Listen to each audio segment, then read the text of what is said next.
اس عبادت کے لیے، روزے کے لیے رمضان کا مہینہ کیوں منتخب کیا گیا بالآخر؟ پہلے تو وہ ہر مہینے کے 3 دن تھے، بالآخر مستقل تا قیام قیامت اور رمضان کا مہینہ ہے۔ اس کی علت کیا ہے؟ ظاہر بات ہے کہ سارے 12 مہینے اللہ ہی کے ہیں، ہفتے کے سارے دن اللہ ہی کے ہیں، دنوں میں سید الایام جمعے کا دن ہے، مہینوں میں سید الاشہر، یہ جتنے مہینے ہیں ان میں سردار جو ہے مہینوں کا وہ رمضان مبارک ہے۔ کیوں ہے؟ اب آپ پڑھیے تیسری آیت، شہر رمضان الذی انزل فیہ القرآن، رمضان کا مہینہ وہ ہے جس میں قرآن نازل کیا گیا۔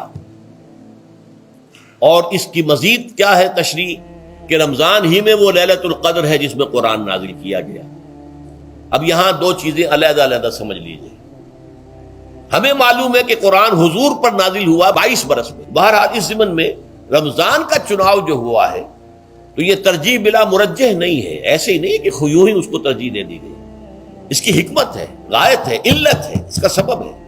رمضان کا مہینہ وہ ہے جس میں قرآن نازل کیا گیا، اسی میں وہ لیلۃ القدر ہے جس میں قرآن نازل کیا گیا۔ اگرچہ ہم جانتے ہیں کہ حضور پر قرآن نازل ہوا ہے 22 برس میں، 610 عیسوی سے 632 تک۔ اس معمے کو کیسے حل کریں گے؟ اس کا حل کیا ہے؟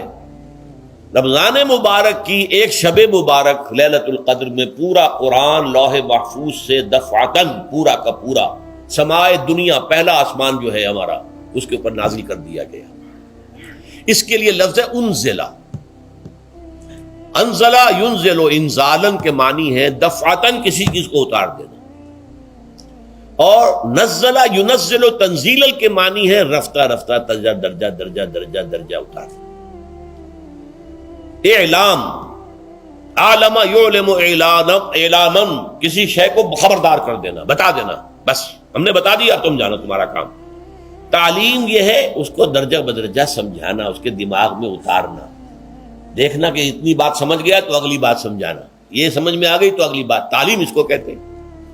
تو انزال دفعتاً اتار دینا، تنزیل رفتہ رفتہ تدریجاً تھوڑا تھوڑا کر کے اتارنا۔ تو حضور پر تنزیل ہوئی ہے، فَإِنَّهُ نَزَّلَهُ عَلَىٰ قَلْبِكَ، جبرائیل نے اس قرآن کو تھوڑا تھوڑا تھوڑا تھوڑا کر کے، نزلناہ تنزیلا، رتلناہ ترتیلا، ہم نے تھوڑا تھوڑا کر کے اتارا۔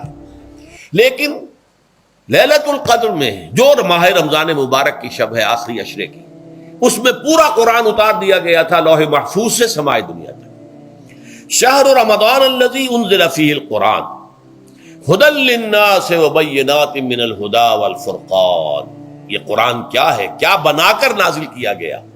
یہ حال ہے، یہ لوگوں کے لیے، پوری نوع انسانی کے لیے ہدایت ہے، اور یہ ہدایت بینات کی شکل میں آئی، واضح تعلیمات جن میں کوئی شک و شبے کی گنجائش نہیں، از خود روشن۔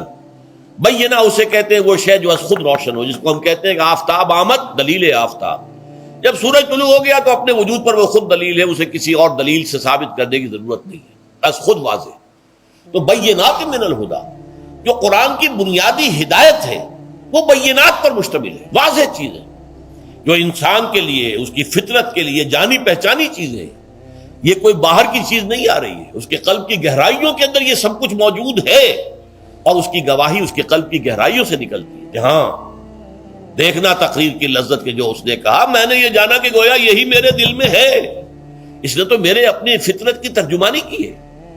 والفرقان، بینات من الہدی والفرقان، یہ بینات کا اطلاق فرقان پر بھی ہو رہا ہے، حق و باطل کے اندر فرق کر دینے والی شے۔ بین صورت میں یہ حق ہے، یہ باطل ہے، یہ جائز ہے، یہ ناجائز ہے، یہ غلط ہے، یہ صحیح ہے۔ یہ ہے قرآن مجید کی عظمت کا بیان۔ ویسے تو عظمت قرآن مجید کے اندر بہت سے مقامات پر آئی ہے اور بڑے ہی پرشکو انداز میں بھی آئی ہے، لیکن یہ اس وقت موقع نہیں ہے اس میں جانے کا۔ یہاں جو قرآن کا تعارف کرایا گیا، ھدی للناس وبینات من الہدی والفرقان، اور یہ رمضان میں نازل کیا گیا، لہذا رمضان کا مہینہ جو ہے اس عبادت کے لیے خاص اور مختص کر لیا گیا۔